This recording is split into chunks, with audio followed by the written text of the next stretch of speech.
Good day, Canada. Good evening, Asia. It's Thursday, 12 p.m. in Toronto, and it's time for our regular webinar on immigration and visas to Canada. My name is Alex Davidson, and our next webinar today is again about temporary visas to Canada. So we decided to dedicate this webinar to a very tricky issue every applicant faces when applying for a TRV: the motivation to leave Canada, which is one of the three cornerstones of every successful temporary resident visa application. Just a few words about us for the start. So, our team consists of licensed immigration practitioners with over a decade of professional experience. We work with literally every immigration stream to Canada, from federal to provincial ones, and from temporary visas to investor programs.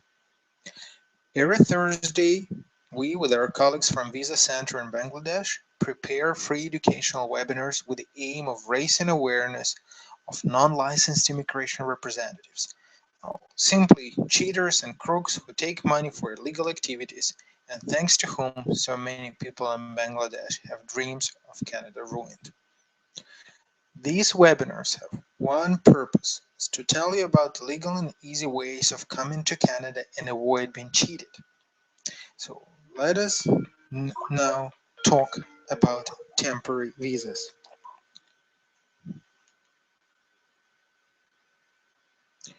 As we mentioned a week ago, there are three key factors considered by immigration officers when processing TRV applications. First is the reason for a visit. So every applicant must clearly demonstrate why he or she is applying for a temporary visa to Canada. Second, the financial aspect. No application will be approved if an applicant fails to prove that he or she has sufficient funds to cover all expenses incurred with the trip, including flights to and from Canada, of course. Third, and the most important and tricky one, is the motivation to return. Since the very purpose of a TRV is to allow a person to visit Canada temporarily, it implies that an applicant must leave Canada soon after arrival. So why we say that motivation for return from Canada is so important when applying for a temporary visa? The answer is quite simple. Temporary visa, as the name implies, allows only temporary stay temporary visas to Canada. That is, a TRV holder can come to Canada but must leave the country by the deadline set by the border officer upon arrival. So every day spent in Canada beyond that deadline, called the authorized period of stay, is spent illegally without the right to be in Canada. Therefore, it is of most important to issue temporary visas only to those applicants who can convince officers that they would be able to leave the country by the time or would not overstay illegally under any circumstances. If an applicant cannot satisfy an officer that he or she will leave Canada, the visa will not be issued. We'll explain in a few minutes why it can be very difficult to support your willingness to leave Canada. An immigration officer cannot know for sure the intention of an applicant when he or she is asking to issue a temporary visa to Canada. An applicant can either be a genuine visitor who will come to Canada and then leave on time, or he or she can have an intent to remain in Canada for good on his hidden agenda, in which case his or her application for a visa must not be approved, of course. It is immigration officer's duty when processing a TRV application is to weigh all information in front of him or her and to come to a conclusion regarding the applicant's true intents. Applicant's file is assessed using a principle called the balance of probabilities, which simply means that an officer makes his or her decision based on the probability of the fact that an applicant would leave Canada versus the probability of the fact that an applicant will not. Remember, it's just a probability because there cannot be any 100% certainty in such a case. As an applicant, you are absolutely unable to prove that you would leave Canada in due time. No document, be it a reference or notarized affidavit or any other, cannot serve as a guarantee that an applicant his or her would conclude his or her visit to Canada on time. Instead, it's your duty, as it's stipulated by the Canadian immigration legislation, is to convince the immigration officer that you have genuine intention to visit Canada with temporary visit and no reason to overstay in the country.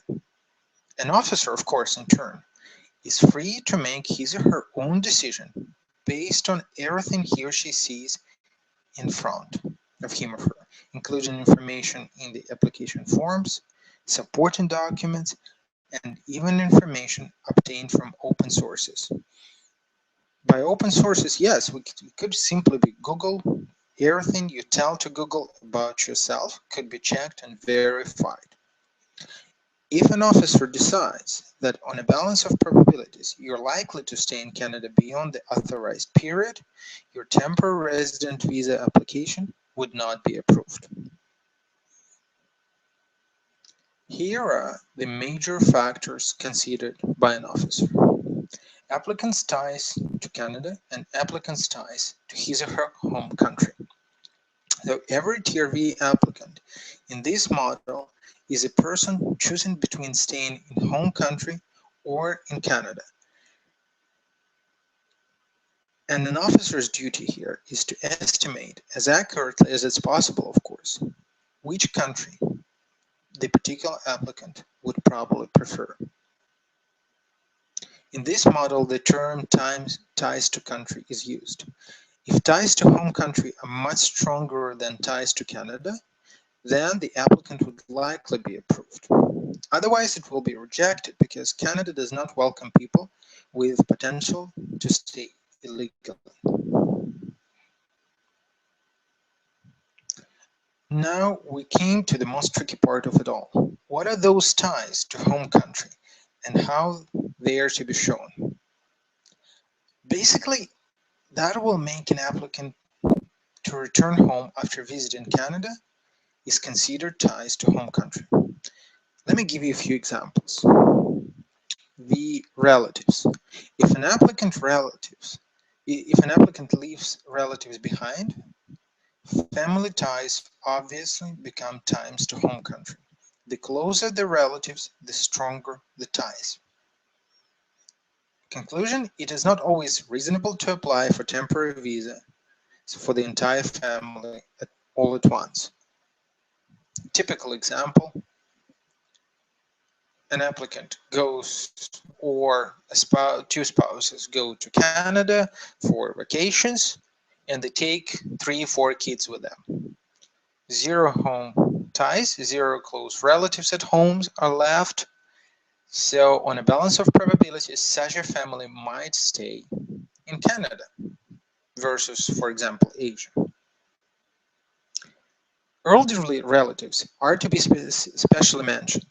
If, for example, an applicant has elderly parents depending on him or her, financially or otherwise, it is considered a strong tie to home country, just because they really need support in their age, and this humane necessity is out of doubt, of course. Next point: employment. Sure enough, if an applicant is employed, he or she is expected to return to job duties sooner or later.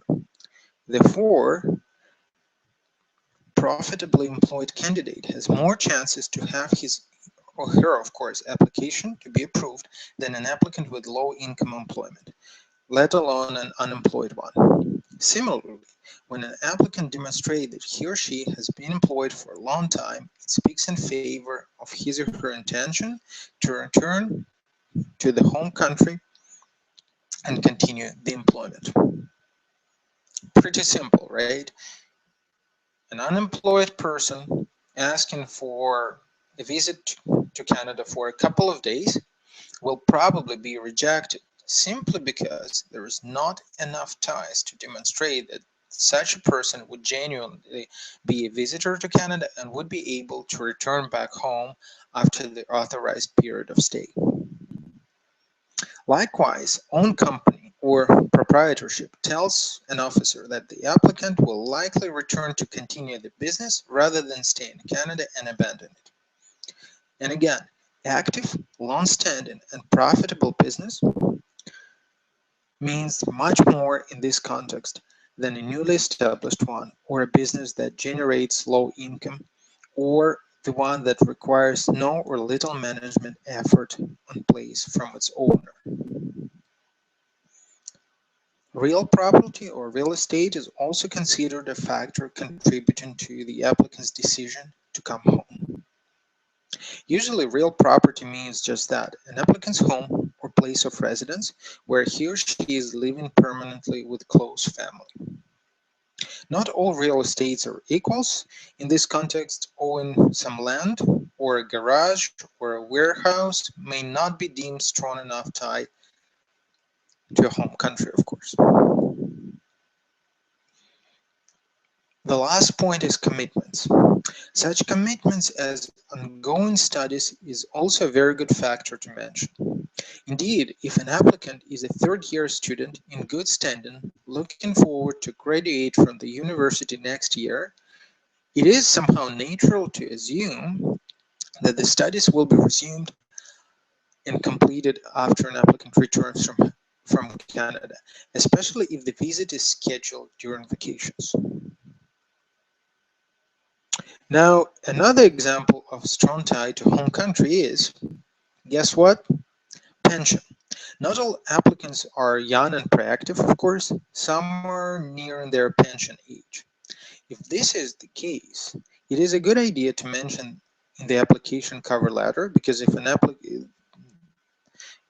applicant will become eligible to receive pension payments soon, he or she will likely stick to this opportunity rather than abandoning employment and making future pension void. Clear enough, right? So at this point, you should already have a question in your mind. How do I support and show all these documents? This is also very important because an officer won't talk to you, of course, and you won't have the opportunity to provide verbal explanation of your situation and intent. Everything you want to say to an officer, you must say in your paperwork. Ties to home country exist in the eyes of an officers only if they are documented, in English, of course, obviously. If you leave behind your relatives, make sure to enclose appropriate documentary proof with your TRV application, usually, for example, birth certificates of your relatives. Proof of employment, well, that speaks for itself. That's a reference letter that includes all the important information, pay stubs, a work contract. These documents are considered sufficient proof of employment if they are genuine, of course.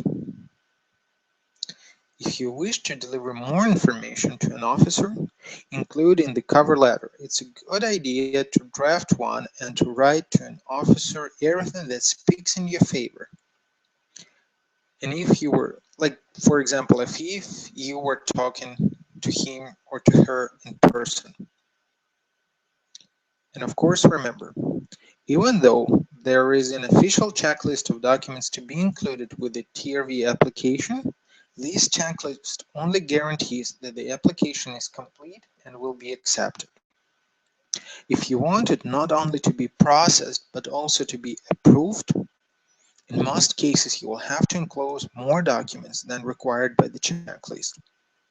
In other words, the checklist describes the absolute minimum set of papers, but it does not limit you in enclosing much more documents to convince the officer that you're eligible to receive a visa.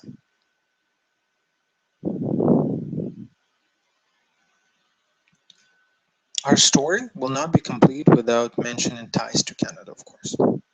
They're also assessed by an officer against ties to home country. First, and the strongest ties to Canada is Canada itself. Being a well-developed Western country, safe, civilized, friendly, free, and offering numerous opportunities, Canada is the number one attraction for everyone applying for a TRV. Even if you don't have anything else connecting you with Canada, no relatives here, no job offer, or anything else, you already have very strong potential ties to Canada. Potential means that you cannot benefit from them yet, but what if a visa is issued? Will you still return home after that visit?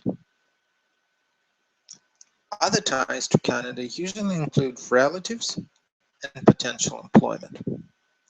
Many applicants apply for TRVs to visit their relatives in Canada, brothers, parents, sisters, cousins. On the one hand, it's a genuine reason for a visit to Canada. But on the other, welcoming home and help of relatives can contribute to applicants' decision to stay in the country. Now, as you may see, getting a topic of temporary resident status in Canada is quite broad, and we split it into parts in order to deliver information consistently. So next time, we will continue to discuss theories and factors which influence decision-making process of visa officers. If you would like to anything related to immigration, ask questions, or assess your chances for free, feel free to contact us. On this slide, you may find our direct contacts and contacts of a visa center. So if you're from Bangladesh, you may actually consider yourself being lucky. Yeah, we have trusted and reliable advisors in Bangladesh. We work with Visa Center for a serious period of time, I should say, and I have to admit they are seasoned and experienced professionals. So feel free coming to us or to them directly. We would always and always welcome you. If you have missed one of our webinars, you may find our recorded videos on the YouTube channel. It's a free source available of everyone with the information about immigration programs, initiatives, streams, which would be available for you. Now, before we leave, next week we will have a huge announcement, and I would like to ask all of you to come in, join us, and listen. It's important for every person who is looking to come to Canada from Asia. So please join me next week for this news. It would be something which you would like, I promise. If you like the webinar, please give us like on Facebook, +1, share our presentations. It's important for me, for our Bangladesh team equally, and in fact, it's important for all of us. The more people would know about legal immigration ways, the lesser the chance that they will be left for fraud and for cheating. So next Thursday, sorry, we will continue discussing temporary visas. Our next topic is financial aspect. What do I need to know to get a temporary visa to Canada? On this note, I really do appreciate you all joining me. Thank you all for listening. Stay tuned and goodbye.